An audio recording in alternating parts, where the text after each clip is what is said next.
Sir మా నాన్నతో ఒక 2 నిమిషాలు మాట్లాడాలి. కోర్టు టైం అవుతుందమ్మా. సార్ 2 నిమిషాలు సార్. మా నాన్నతో ఒక ముఖ్యమైన విషయం మాట్లాడాలి. Please sir.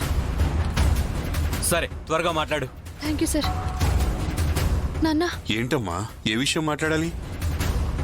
ప్రేమ్ బాబేడి? వచ్చేస్తున్నారు నాన్న.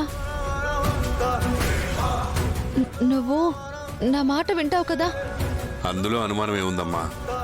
ఆ నమ్మకంతోనే చెప్తున్నాను నాన్న.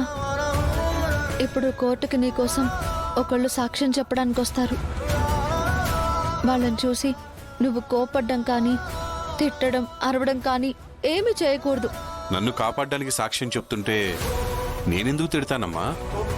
అంటే వాళ్ళు నీ కంటికి కనిపించగానే నువ్వు కోపం ఆపుకోలేవు. అందుకే నేను ఇప్పుడే చెప్తున్నాను. అంతగానం కోపడ్డానికి ఎవరమ్మా వాళ్ళు? అది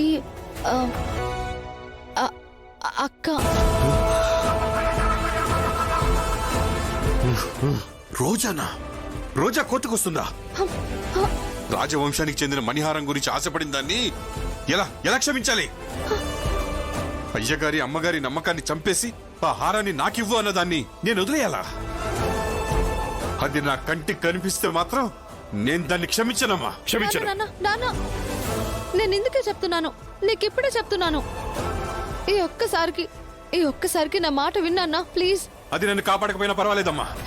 నాన్న ప్లీజ్ నాన్న. జరిగిందేదో జరిగిపోయింది. ఈ రోజు నిన్ను కాపాడాలని కోర్టుకు వస్తుంది నాన్న. దయచేసి నా మాట విన్నా. అక్కని సాక్ష్యం చెప్పనివ్వు. ఏమ్మా ఇంకా ఎంతసేపు? తీసుకురండి అయ్యా. సార్ ఒక్క నిమిషం సార్, ఒక్క నిమిషం ప్లీజ్ సార్. నాన్న నువ్వు మాత్రం అక్కని ఏమనకూడదు నాన్న. అది మాత్రం నా వల్ల కాదమ్మా. దానివల్ల వచ్చే స్వేచ్ఛ నాకు రాకపోయినా పర్వాలేదు. చెయ్యని తప్పుకి ఎలాగూ శిక్ష అనుభవిస్తున్నాను. దాన్ని చంపి నిజంగానే శిక్ష అనుభవిస్తాను. నాన్న నా మాట కూడా వినవా నువ్వు?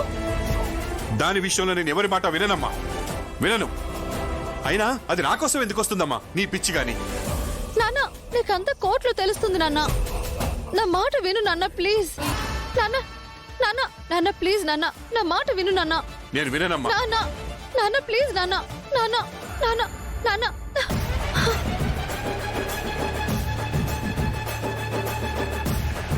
అక్కని నువ్వు ఒక్క మాట అన్నా నా మీద ఒట్టు. బిడ్డ, ఏంది బిడ్డ ఇది?